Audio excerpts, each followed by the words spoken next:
1 Samuel chapitre 26. Les Ziphiens allèrent auprès de Saül à Gibéa et dirent « David n'est-il pas caché sur la colline de Hakila, en face du désert ?» Saül se leva et descendit au désert de Ziph, avec 3000 hommes de l'élite d'Israël, pour chercher David dans le désert de Ziph. Il campa sur la colline de Hakila, en face du désert, près du chemin. David était dans le désert, et s'étant aperçu que Saül marchait à sa poursuite au désert, il envoya des espions, et apprit avec certitude que Saül était arrivé. Alors David se leva, et vint au lieu où Saül était campé, et il vit la place où couchait Saül, avec Abner, fils de Ner, chef de son armée. Saül couchait au milieu du camp, et le peuple était campé autour de lui. David prit la parole, et s'adressant à Akimélec, Étien et Abishai, fils de Tseruja et frère de Joab, il dit « Qui veut descendre avec moi dans le camp vers Saül ?» Et Abishai répondit « Moi, je descendrai avec toi. » David et Abishai allèrent de nuit vers le peuple. Merci au passage, Seigneur, pour toutes les fois on est comme Abishai. On est rempli de courage pour faire l'œuvre de Dieu avec toi, Seigneur Jésus. Toutes les fois où nous sommes vaillants pour aller annoncer la parole, annoncer l'évangile avec toi, sous la guidance de ton Esprit Saint. Amen. Et voici, Saül était couché et dormait au milieu du camp, et sa lance était fixée en terre à son chevet. Abner et le peuple étaient couchés autour de lui. Abishai dit à David, « Dieu livre aujourd'hui ton ennemi entre tes mains. Laisse-moi, je te prie, le frapper de ma lance et le clouer en terre d'un seul coup, pour que je n'aie pas à y revenir. » Mais David dit à Abishai, « Ne le détruis pas, car qui pourrait impunément porter la main sur loin de l'Éternel ?» Et David dit, « L'Éternel est vivant. C'est à l'Éternel seul à le frapper. Soit que son jour vienne et qu'il meure, soit qu'il descende sur un champ de bataille et qu'il y périsse. Loin de moi par l'Éternel de porter la main sur loin de l'Éternel. Prends seulement la lance qui est à son chevet avec la cruche d'eau et allons-nous-en. » David prit donc la lance et la cruche d'eau qui était au chevet de Saül, et ils s'en allèrent. Personne ne les vit, ni ne s'aperçut de rien, et personne ne se réveilla, car ils dormaient tous d'un profond sommeil dans lequel l'Éternel les avait plongés. On voit au passage, Seigneur, que lorsqu'on est plongé surnaturellement dans un sommeil lourd, on est en danger, parce que notre ennemi est à la porte, et il peut nous attaquer, il peut nous faire du mal, et nous ne pouvons rien faire, et encore moins lorsque c'est toi qui livres. Que ton nom soit béni, à toi soit toute la gloire, Seigneur mon Dieu, donne-nous de comprendre à combien les choses spirituelles passent en premier, avant les choses naturelles. Amen. David passa de l'autre côté et s'arrêta au loin sur le sommet de la montagne, à une grande distance du camp, et il cria au peuple et à Abner, fils de Ner, « Ne réponds-tu pas, Abner ?» Abner répondit, « Qui es-tu, toi qui pousses des cris vers le roi ?» Et David dit à Abner, « N'es-tu pas un homme? Et qui est ton pareil en Israël? Pourquoi donc n'as-tu pas gardé le roi ton maître? Car quelqu'un du peuple est venu pour tuer le roi et ton maître. Ce que tu fais là n'est pas bien. L'Éternel est vivant, vous méritez la mort pour n'avoir pas veillé sur votre maître, sur loin de l'Éternel. Regarde maintenant où sont la lance du roi et la cruche d'eau qui était à son chevet. » Saül reconnut la voix de David et dit, « Est-ce bien ta voix, mon fils David ?» Et David répondit, « C'est ma voix, ô roi mon seigneur. » Et il dit, « Pourquoi mon seigneur poursuit-il son serviteur? Qu'ai-je fait? Et de quoi suis-je coupable? Que le roi mon seigneur daigne maintenant écouter les paroles de son serviteur. Si c'est l'Éternel qui t'excite contre moi, qu'il agrée le parfum d'une offrande, mais si ce sont des hommes, qu'ils soient maudits devant l'Éternel, puisqu'ils me chassent aujourd'hui pour me détacher de l'héritage de l'Éternel, et qu'ils me disent, va servir des dieux étrangers. Oh, que mon sang ne tombe pas en terre loin de la face de l'Éternel. » On voit effectivement que David était en danger spirituel de ce qu'il logeait. Il habitait parmi les Philistins, où il y avait l'idolâtrie, à cause de la fuite vis-à-vis de Saül. Je te prie, Seigneur, que nous ne soyons pas comme Saül, qui a poussé David, Seigneur, à être tenté par l'idolâtrie, tenté dans le péché, que nous puissions nous-mêmes pousser personne dans cette tentation, par des erreurs, des désobéissances et même de l'égarement. Que ton nom soit béni, je te prie aussi, Seigneur, que nous ne soyons pas, Seigneur mon Dieu, comme Saül qui, dans l'absence de David, voulait lui faire du mal, disait certainement du mal de David.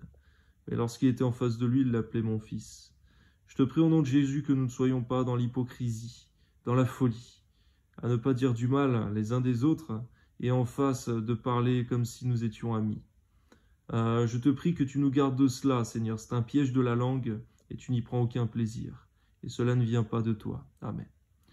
Car le roi d'Israël s'est mis en marche pour chercher une puce, comme on chasserait une perdrix dans les montagnes. Saül dit, j'ai péché, reviens mon fils David, car je ne te ferai plus de mal, puisqu'en ce jour ma vie a été précieuse à tes yeux. J'ai agi comme un insensé, et j'ai fait une grande faute. David répondit, voici la lance du roi, que l'un de tes gens vienne la prendre. L'Éternel rendra à chacun selon sa justice et sa fidélité, car l'Éternel t'avait livré aujourd'hui entre mes mains, et je n'ai pas voulu porter la main sur loin de l'Éternel. Et comme aujourd'hui ta vie a été d'un grand prix à mes yeux, ainsi ma vie sera d'un grand prix aux yeux de l'Éternel, il me délivrera de toute angoisse. Saül dit à David, sois béni mon fils David, tu réussiras dans tes entreprises. David continua son chemin et Saül retourna chez lui. Seigneur, que celui qui est loin de toi, qui est loin de l'Éternel, même si des fois on n'est pas toujours d'accord avec lui, même s'il pourrait s'égarer comme Saül, garde-nous de porter la main, de porter même la bouche contre loin de l'Éternel. Que ton nom soit béni, donne-nous de méditer là-dessus, Seigneur mon Dieu, afin, Seigneur, que c'est vrai, il y a des promesses, il y a des bénédictions, il y a une protection, il y a une puissance qui est liée aux serviteurs de Dieu, même lorsqu'ils pourraient s'égarer comme Saül. Garde-nous donc, Seigneur mon Dieu, de nous opposer, mais de plutôt prier pour eux, Seigneur. C'est à toi de les juger, et non à l'homme. Que ton nom soit béni, Seigneur, à toi soit toute la gloire, dans le saint nom de ton Fils Jésus. Amen. 1 Samuel chapitre 27. David dit en lui-même, « Je périrai un jour par la main de Saül. Il n'y a rien de mieux pour moi que de me réfugier au pays des Philistins, afin que Saül renonce à me chercher. Encore dans tout le territoire d'Israël, ainsi j'échapperai à sa main. » Et David se leva, lui, et les 600 hommes qui étaient avec lui. Et ils passèrent chez Achish, fils de Maoc, roi de Gath. David et ses gens restèrent à Gath auprès d'Achish. Ils avaient chacun leur famille, et David avait ses 2 femmes, Akinoam de Jisraël et Abigail de Carmel, femme de Nabal. Saül, informé que David s'était enfui à Gath, cessa de le chercher. David dit à Achish, « Si j'ai trouvé grâce à tes yeux, que l'on me donne dans l'une des villes du pays un lieu où je puisse habiter, où je puisse demeurer. Car pourquoi ton serviteur habiterait-il avec toi dans la ville royale ?» Et ce même jour, Achish lui donna Tsiklag. C'est pourquoi Tsiklag est appartenu au roi de Juda jusqu'à ce jour. Le temps que David demeura dans le pays des Philistins fut d'1 an et 4 mois. David et ses gens montaient et faisaient des incursions chez les Guéshuriens, chez les Girziens et les Amalécites, car ces nations habitaient dès les temps anciens la contrée, du côté de Shur et jusqu'au pays d'Égypte. David ravageait cette contrée. Il ne laissait en vie ni homme ni femme. Il enlevait les brebis, les bœufs, les ânes, les chameaux, les vêtements, puis s'en retournait aller chez Achish. Achish disait, « Où avez-vous fait aujourd'hui vos courses ?» Et David répondait, « Vers le midi de Juda, vers le midi des Gérachmélites et vers le midi des Kéniens. » David ne laissait en vie ni homme ni femme, pour les amener à Gath, car, pensait-il, il pourrait parler contre nous et dire, « Ainsi a fait David. » Et ce fut là sa manière d'agir tout le temps qu'il demeura dans le pays des Philistins. Achish se fia à David, et il disait, « Il se rend odieux à Israël, son peuple, il sera mon serviteur à jamais. » 1 Samuel, chapitre 28. En ce temps-là, les Philistins rassemblèrent leurs troupes et formaient une armée pour faire la guerre à Israël.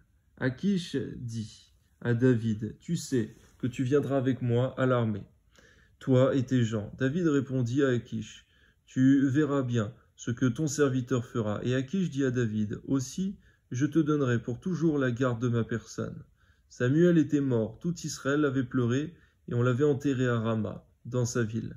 Saül avait ôté du pays ceux qui évoquaient les morts et ceux qui prédisaient l'avenir.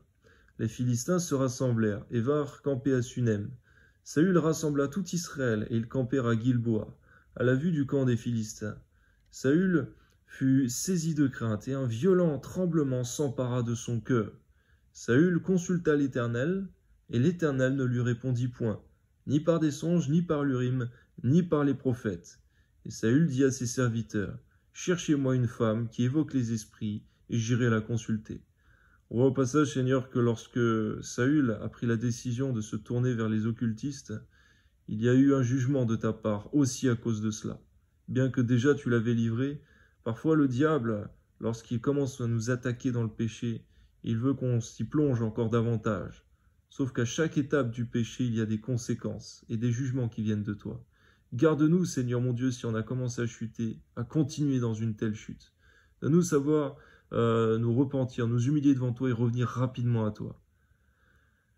Parfois, c'est vrai, on fait comme Saül, on met en place des bonnes choses dans notre zèle pour toi, et plus tard, lorsqu'on chute, on transgresse nous-mêmes ces préceptes, ces choses qu'on a mis en place. Je te prie que nous puissions être fermes, constants dans ce qui est bien, et ne pas céder à ce qui est mal, car le diable veille sur un instant favorable pour nous faire chuter dans le péché, comme Saül. Je te prie, Seigneur, que tu nous aides à rester toujours droit devant toi, et de ne pas être comme malheureusement Salomon qui a donné des préceptes de justice, des préceptes droits, purs, qui venaient de ton Esprit Saint, mais qui les a lui-même transgressés à la fin de sa vie, lors de sa chute spirituelle. Que tous ceux qui sont des géants avec toi, des serviteurs fidèles, ne soient pas des colosses qui s'effondrent et qui, dans leur chute, font beaucoup de dégâts. Que nous puissions toujours être fidèles avec toi. Et lorsqu'on prend de la hauteur, que le vertige ne nous fasse pas chuter, ni tomber, ni abandonner. Que nous puissions aller toujours plus loin avec toi, toujours jusqu'à la mort. Amen. Ses serviteurs lui dirent, voici, à Endor il y a une femme qui évoque les morts. Alors Saül se déguisa et prit d'autres vêtements. Il partit avec 2 hommes, ils arrivèrent de nuit chez la femme. Saül lui dit, prédis-moi l'avenir en évoquant un mort, et fais-moi monter celui que je te dirai. La femme lui répondit, voici, tu sais ce que Saül a fait, comment il a retranché du pays ceux qui évoquent les morts et ceux qui prédisent l'avenir. Pourquoi donc tends-tu un piège à ma vie? Pour me faire mourir. Saül lui jura par l'Éternel en disant, l'Éternel est vivant, il ne t'arrivera point de mal pour cela. La femme dit, qui veux-tu que je te fasse monter? Et il répondit, fais-moi monter Samuel. Je prie au passage, Seigneur, lorsque nous n'avons pas de paroles qui viennent de toi, ni par des songes, ni de façon audible, ni dans la prière ou autre, de nous d'être patients et de ne pas chercher une réponse chez les occultistes, de chercher une réponse précipitée, de nous être patients et d'être persévérants dans notre relation avec toi, et non de céder au compromis. Amen. Lorsque la femme vit Samuel, elle poussa un grand cri, et elle dit à Saül, « Pourquoi m'as-tu trompé? Si tu es Saül. » Le roi lui dit, « Ne crains rien, mais que vois-tu? » La femme dit à Saül, « Je vois un Dieu qui monte de la terre. » Et lui dit, « Quelle figure a-t-il » Et elle répondit, « C'est un vieillard qui monte. » Et il est enveloppé d'un manteau. Saül comprit que c'était Samuel. Et il s'inclina le visage contre terre et se prosterna. Samuel dit à Saül, « Pourquoi m'as-tu troublé en me faisant monter » Saül répondit, « Je suis dans une grande détresse. Les Philistins me font la guerre, et Dieu s'est retiré de moi. Il ne m'a répondu ni par les prophètes, ni par des songes. Et je t'ai appelé pour que tu me fisses connaître ce que je dois faire. » Samuel dit, « Pourquoi donc me consultes-tu, puisque l'Éternel s'est retiré de toi, et qu'il est devenu ton ennemi. » On va méditer au passage, Seigneur mon Dieu, que des hommes qui ont été serviteurs de Dieu peuvent aussi devenir eux-mêmes ennemis de Dieu, en combattant ton œuvre. Si quelqu'un était serviteur de Dieu mais commence à taper sur tes véritables serviteurs, il se fait lui-même ennemi de Dieu. Je te prie, Seigneur mon Dieu, que nous puissions garder la lucidité jusqu'à la fin et de ne pas tomber aussi bas que malheureusement Saül a pu tomber. L'Éternel te traite comme je te l'avais annoncé de sa part. L'Éternel a déchiré la royauté d'entre tes mains et l'a donnée à un autre, à David. Tu n'as point obéi à la voix de l'Éternel, et tu n'as point fait sentir à Amalek l'ardeur de sa colère. Voilà pourquoi l'Éternel te traite aujourd'hui de cette manière. Et même l'Éternel livrera Israël avec toi entre les mains des Philistins. Demain, toi et tes fils, vous serez avec moi, et l'Éternel livrera le camp d'Israël entre les mains des Philistins. Combien c'est terrible d'entendre une telle nouvelle, à savoir qu'un homme apprend que le lendemain, il sera dans le séjour des morts, lui, et ses enfants, ses fils. Que ton nom soit béni, Seigneur, lorsque tu nous gardes, mais lorsque quelqu'un est livré d'une telle manière, à combien c'est terrible. Une mauvaise nouvelle peut nous abattre complètement, comme on va le voir. Amen. Aussitôt Saül tomba à terre de toute sa hauteur, et les paroles de Samuel le remplirent d'effroi. De plus, il manquait de force car il n'avait pris aucune nourriture de tout le jour et de toute la nuit. La femme vint auprès de Saül et le voyant très effrayé, elle lui dit « Voici, ta servante a écouté ta voix. J'ai exposé ma vie en obéissant aux paroles que tu m'as dites. Écoute maintenant, toi aussi, la voix de ta servante, et laisse-moi t'offrir un morceau de pain, afin que tu manges, pour avoir la force de te mettre en route. » Mais il refusa et dit « Je ne mangerai point. » Ses serviteurs et la femme aussi le pressèrent, et ils se rendirent leurs instances. Il se leva de terre et s'assit sur le lit. La femme avait chez elle un veau gras, qu'elle se hâta de tuer. Et elle prit de la farine, la pétrit et en cuisit des pains sans levain. Elle les mit devant Saül et devant ses serviteurs, et ils mangèrent. Puis s'étant levés, ils partirent la nuit même. 1 Samuel chapitre 29. Les Philistins rassemblèrent toutes leurs troupes à Aphek, et Israël campa près de la source de Jisréel. Les princes des Philistins s'avancèrent avec leurs centaines et leurs milliers, et David et ses gens marchaient à l'arrière-garde avec Akish. Les princes des Philistins dirent « Que font ici ces Hébreux ?» Et Akish répondit aux princes des Philistins « N'est-ce pas David, serviteur de Saül, roi d'Israël? Il y a longtemps qu'il est avec moi, et je n'ai pas trouvé la moindre chose à lui reprocher depuis son arrivée jusqu'à ce jour. » Mais les princes des Philistins s'irritèrent contre Akish et lui dirent « Renvoie cet homme, et qu'il retourne dans le lieu où tu l'as établi, qu'il ne descende pas avec nous sur le champ de bataille, afin qu'il ne soit pas pour nous un ennemi pendant le combat. Et comment cet homme rentrerait-il en grâce auprès de son maître, si ce n'est au moyen des têtes de nos gens? N'est-ce pas ce David pour qui l'on chantait en dansant Saül a frappé ses 1000 et David ses 10 000? C'est vrai, Seigneur, qu'une sagesse importante a été donnée aux princes des Philistins lorsqu'ils ont refusé de prendre David dans leur camp. Parce que véritablement, il faut bien savoir avec qui l'on rentre en combat, avec qui on prend avec nous dans nos équipes pour faire, Seigneur mon Dieu, de mener des guerres. Aujourd'hui, Seigneur, lorsqu'on fait ton œuvre, garde-nous de mener n'importe qui avec nous pour faire ton œuvre.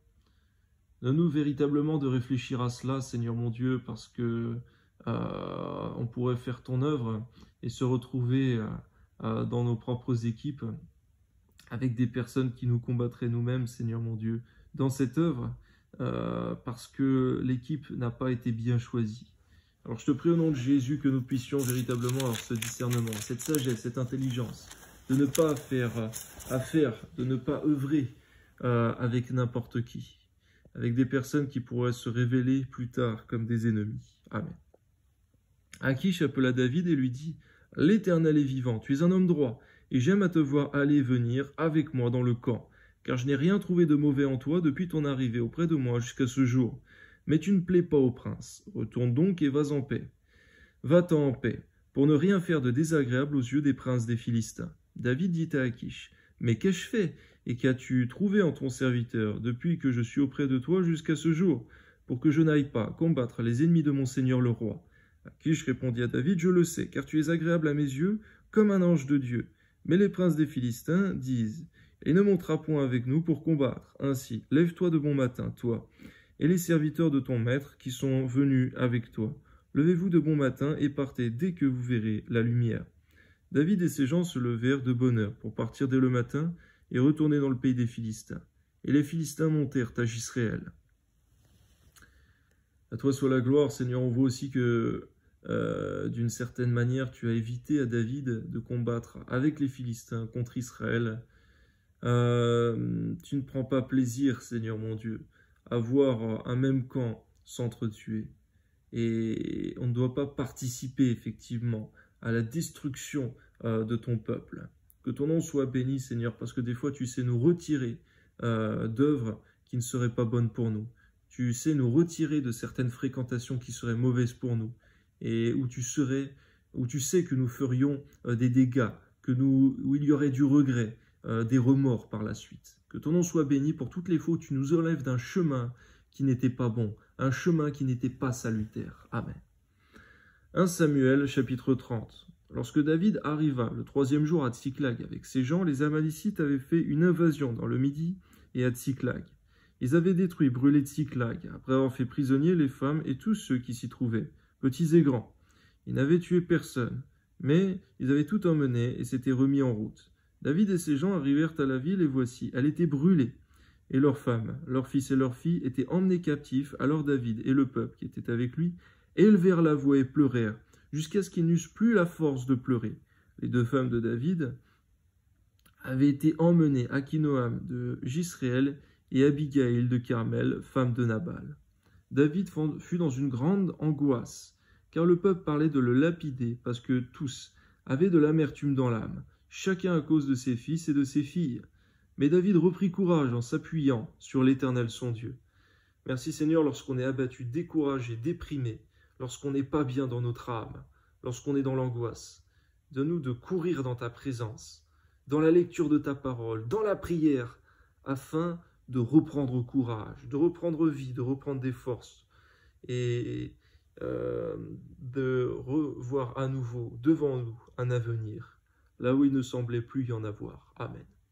Et dit au sacrificateur Abiatar, fils d'Achimélec, « Apporte-moi donc l'éphod. » Abiatar apporta l'éphod à David, et David consulta l'Éternel en disant, « Poursuivrai-je cette troupe, l'atteindrai-je » L'Éternel lui répondit, « Poursuis, car tu atteindras et tu délivreras. » Et David se mit en marche, lui, et les 600 hommes qui étaient avec lui. Ils arrivèrent au torrent de Bessor, où s'arrêtèrent ceux qui restaient en arrière. David continua de poursuivre avec 400 hommes. 200 hommes s'arrêtèrent, trop fatigués pour passer le torrent de Bessor, et trouvèrent dans les champs un homme égyptien qu'ils conduisirent auprès de David, et ils le firent manger du pain et boire de l'eau. Et ils lui donnèrent un morceau d'une masse de figues sèches et 2 masses de raisins secs. Après qu'il eut mangé, les forces lui revinrent, car il n'avait point pris de nourriture et point bu d'eau depuis 3 jours et 3 nuits. David lui dit, « À qui es-tu et d'où es-tu » Il répondit, « Je suis un garçon égyptien, au service d'un homme amalécite. Et voilà 3 jours que mon maître m'a abandonné, parce que j'étais malade. Nous avons fait une invasion dans le midi des Kérétiens, sur le territoire de Juda et au midi de Caleb. Et nous avons brûlé Tsiklag. » David lui dit, « Veux-tu me faire descendre vers cette troupe ?» Et il répondit, « Jure-moi par le nom de Dieu que tu ne me tueras pas, et que tu ne me livreras pas à mon maître, et je te ferai descendre vers cette troupe. » Et il lui servit ainsi de guide.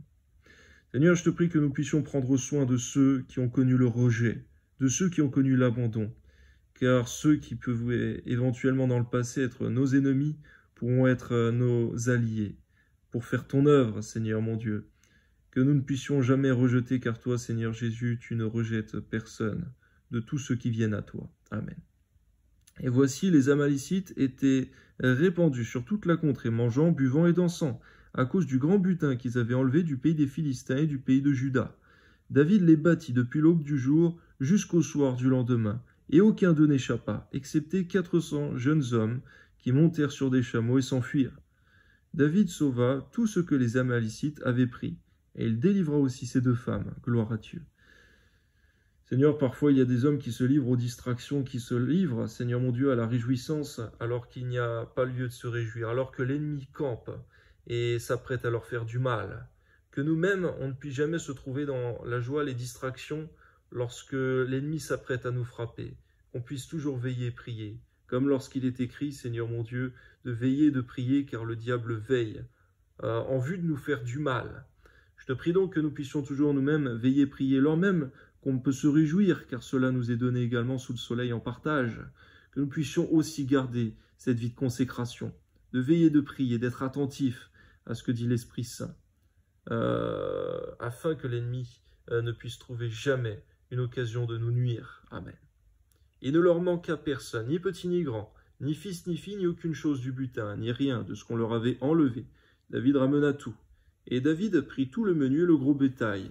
Et ceux qui conduisaient ce troupeau et marchaient à sa tête disaient, « C'est ici le butin de David. » David arriva vers les 200 hommes qui avaient été trop fatigués pour le suivre et que l'on avait laissés au torrent de Bessor. Ils s'avancèrent à la rencontre de David et du peuple qui était avec lui. David s'approcha d'eux et leur demanda comment ils se trouvaient.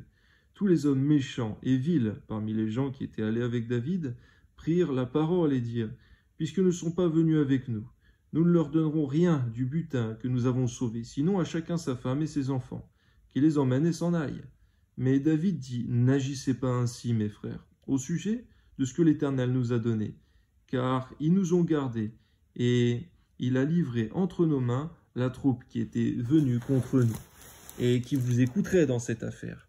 C'est vrai, la leçon pour nous aujourd'hui est de méditer, par exemple, lorsque une équipe part annoncer l'évangile, part faire ton œuvre, mais qu'une autre équipe prie, intercède pour cette équipe qui est partie. Ce n'est pas seulement ceux qui sont partis qui ont fait l'œuvre de Dieu, et qui auront leur récompense. C'est tous ceux qui auront participé de près ou de loin. Que personne ne tire de l'orgueil lorsque il y a des personnes qui font l'œuvre de Dieu, qui le font et qui partent lorsqu'on prie pour eux. Parce que c'est toi qui livres. C'est toi, Seigneur mon Dieu, qui dispose. C'est toi qui agis en plus grande part. Et c'est toi qui donnes la force à chacun, qui donne aussi la récompense à chacun. À toi seul soit la gloire, et non à ceux qui font les choses, ceux qui font l'œuvre. Que ton nom soit béni, Seigneur, au nom de Jésus, et garde toute personne de l'orgueil, de l'égoïsme. Amen.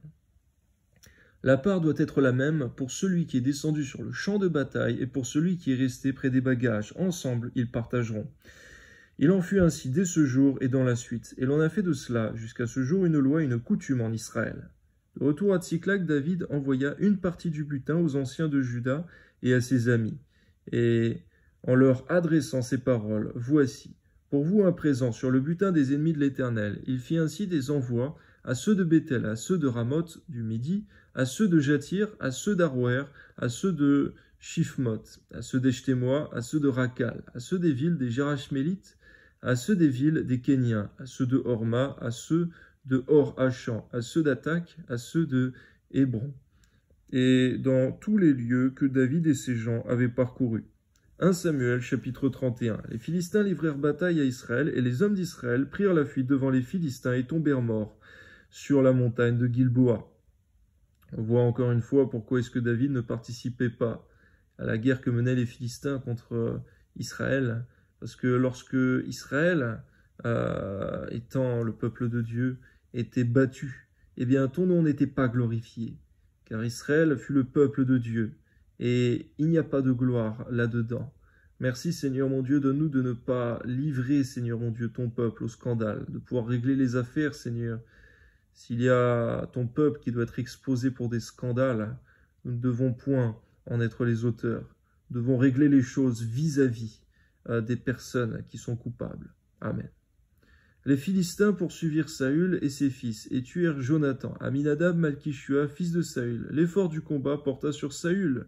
Les archers l'atteignirent et le blessèrent grièvement. Saül dit alors à celui qui portait ses armes, « Tire ton épée et perce-moi avec, de peur que ces incirconcis ne viennent me percer et me faire subir leurs outrages. » Celui qui portait ses armes ne voulut pas, car il était saisi de crainte, et Saül prit son épée et se jeta dessus.